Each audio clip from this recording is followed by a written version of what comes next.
नहीं हो सकता। तो आज मैं आपको एक चीज़ दिखाने वाला हूँ। देखिए, मार्केट बहुत टाइम से नीचे गिर रही थी और अब बुलिश हो चुकी है और इसने सपोर्ट ले लिया है एक प्रॉपर तरीके से। लेकिन अब आप अगर इस चीज़ को समझने की कोशिश करेंगे ना, तो ये चीज़ आपको बहुत प्रॉफिट देने वाली है फ्यूचर में भी। क्योंकि आप एक चीज़ सिंपल सी देखिएगा, मैं जो अभी आपको दिखाने वाला हूँ, ये हमारा मिड कैप का जो है ये प्योर प्रोजेक्शन है। प्योर प्रोजेक्शन कुछ भी नहीं है, ठीक है।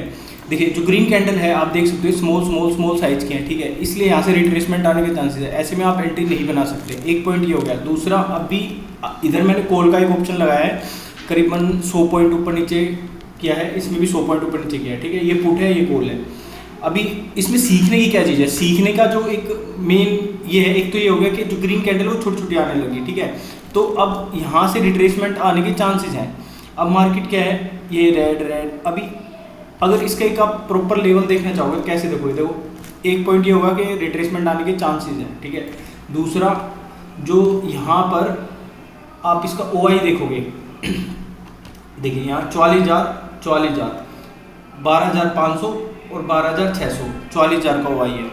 यानी कि जो रेजिस्टेंस है वो 12,600 पे है और जो सपोर्ट है वो 12,500 पे है। तो पास है, ज़्यादा दूर नहीं है। अभी आप ऐसे में रिस्क नहीं ले सकते और आपको होल्ड करना होगा। अगर आप ऐसे में एंट्री बनाओगे ना जल्दबाजी में, मार्केट में जो ऑप्शंस में जो लॉस हो रहा है ना, अब मैंने आपको पहली चीज़ बताई कि ग्रीन कैंडल छोटी छोटी बन रही हैं, यानी कि अभी बायर्स अब एक तरीके से थोड़े अनसर्टेन हो गए हैं हमको कि रिट्रेसमेंट, सेलर्स पुश मार सकते हैं नीचे की तरफ। तो बायर्स अभी अपनी पूरी पावर नहीं दिखा रहे हैं, ठीक है।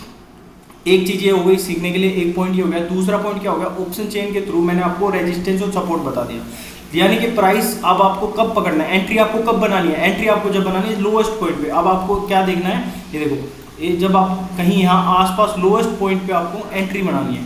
अब इसमें आप कैसे कर सकते हो, इसमें एक मूविंग एवरेज आप लगा सकते हो, ठीक है। मैं लगा देता हूँ एक मूविंग एवरेज लगा दो। अब मूविंग एवरेज से हमें क्या फ़ायदा होगा?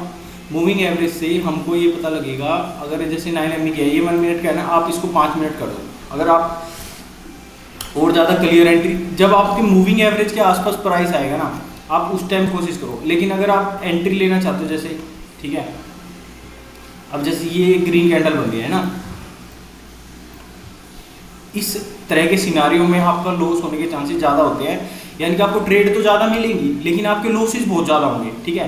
इसलिए आप पेशेंटली वेट करो। आप एक या दो ट्रेड को ही प्लान करो पूरे दिन में। यही एक मेजर गलती होती है जो ऑप्शन ट्रेडर करते हैं, वो स्कैल्पिंग।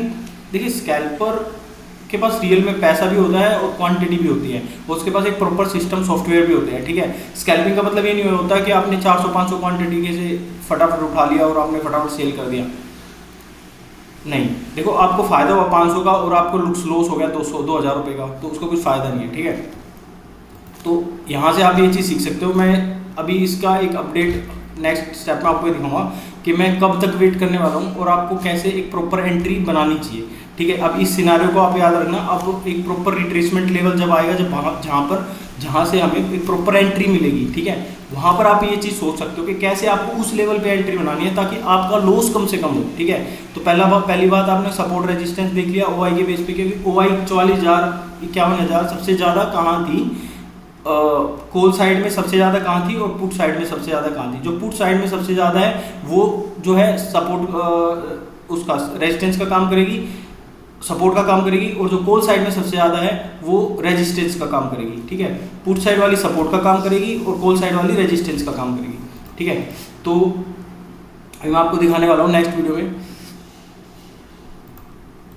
थोड़ा वेट करो, मैं आपको अब देखो, अब इसका 5 मिनट के हिसाब से 3 मिनट का एक कैंडल जो टाइम फ्रेम है, टाइम फ्रेम के हिसाब से भी आप देख सकते हो इस चीज़ को। एक तो मार्केट गैप अप खुली है, ठीक है, और ऊपर से फिर जो बुलिश कैंडल्स बन रही हैं और मोमेंटम जो है प्राइस की वो कमज़ोर पड़ गई है। अगर आप दूसरे हिस्सों को चेक करेंगे तो एक डिफरेंट आपको एंगल मिलेगा। अगर आपको इस चीज़ से कुछ सीखने को मिले और आपकी ट्रेडिंग इंप्रूव हो तो please like and subscribe and support me so that I can support further. Thank you.